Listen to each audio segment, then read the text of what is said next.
Hello, my name is Matthias Cavodia. I'd like to welcome guys to my channel. Today we're going to talk about the origins of Starlord's Guardians of the Galaxy, which, even though it's a newer team, chronologically it's the older team because the team that first popped up way back in the 70s, they're from the future.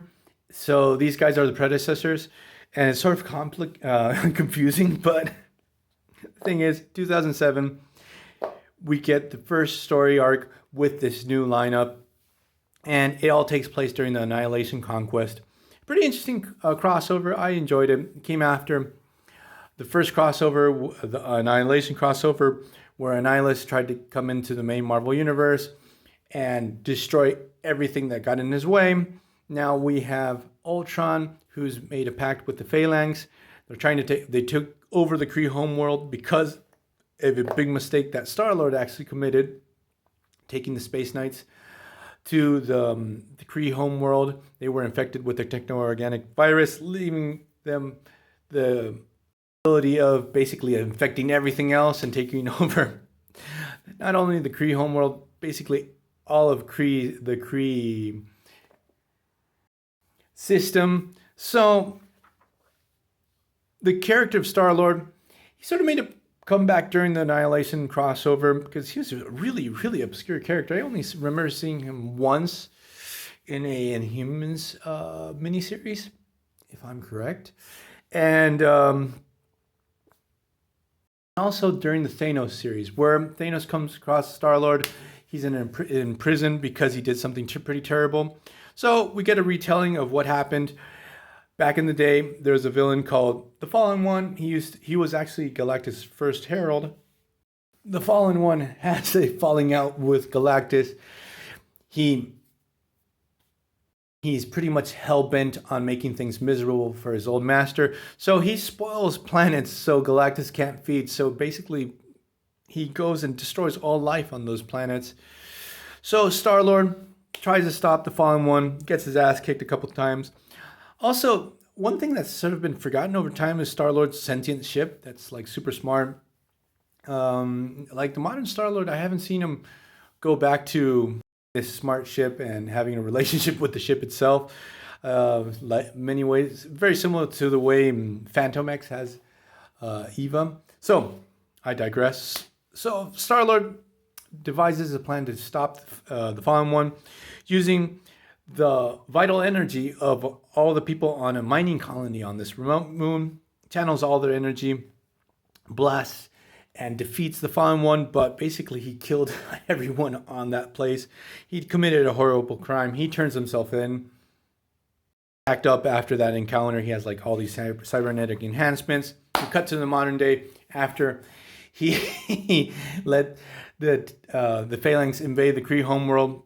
He wakes up, he has all his tech in his body removed. And basically the Kree tell him, is like, you screwed up pretty bad, so we're going to send you on a suicide mission behind enemy lines. Pretty vital to stop Ultron and the Phalanx. So we're going to give you a team. All of you guys are disposal. Try to fulfill your mission. And none of you guys can have technology because obviously the Phalanx are going to try to assimilate it. So we get to see the first Guardians of the Galaxy lineup. Obviously, during the story, they're not called the Guardians of the Galaxy. After that, we're going to get the Guardians of the Galaxy series. But a couple of these characters that we have here are going to end up on that particular lineup. So first, we have Bug.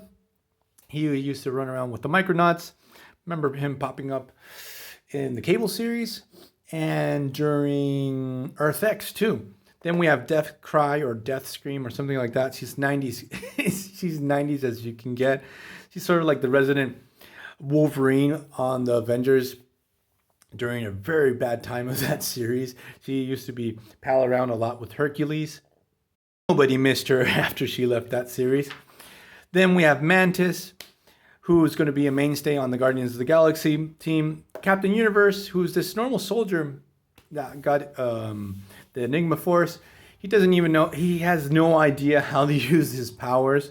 So he's a pretty interesting character, and the way he's used in this miniseries is also pretty good. Rocket Raccoon. Again, Starlord was pretty obscure. Rocket Raccoon is another really obscure character, and he's going to be a mainstay on the Guardians of the Galaxy. We got the return of Groot, another very obscure character up until this moment, up until 2007. After this, Rocket Raccoon. I can't believe that Rocket Raccoon, Groot, Starlord are all now household names thanks to the fantastic James Gunn's movies. So, really interesting aspect is that Starlord is pretty funny, but he's written pretty well. In this particular compilation issue, I don't have the writer of this, and I didn't check it, so I'll look it up and put it in the comments below. Starlord is pretty funny. He's pretty ironic. They give him the Starlord uniform that he's not too happy because it sort of makes him remember what he did. That was pretty terrible. Right off the bat, Rocket Raccoon and Groot make a fantastic team.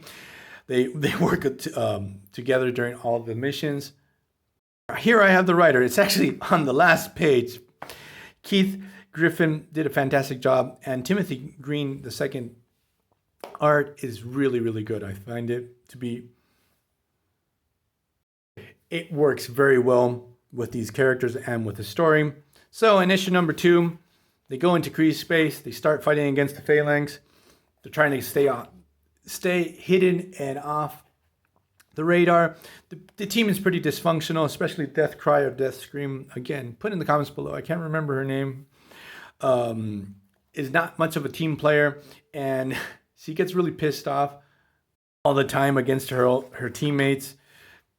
Cool thing in this particular miniseries is that you see the Phalanx fighting against Annihilus's bugs from the Annihilation wave. So because that particular conflict is still latent within the Marvel Cosmic Universe. It's sort of like in a constant state of flux and war. That's why I like all these crossovers. Like, there's like this golden age of Marvel crossovers, cosmic crossovers that start with the Annihilation crossover all the way up to Thanos Imperative. It's like just one big, gigantic story. But the thing is, I'm going to leave this video here. If you haven't checked out this miniseries, Annihilation, Conquest, Starlord, it's really good.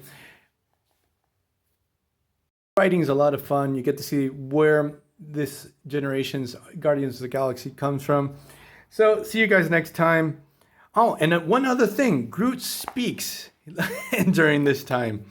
So, the I am Groot thing becomes a thing further down the line.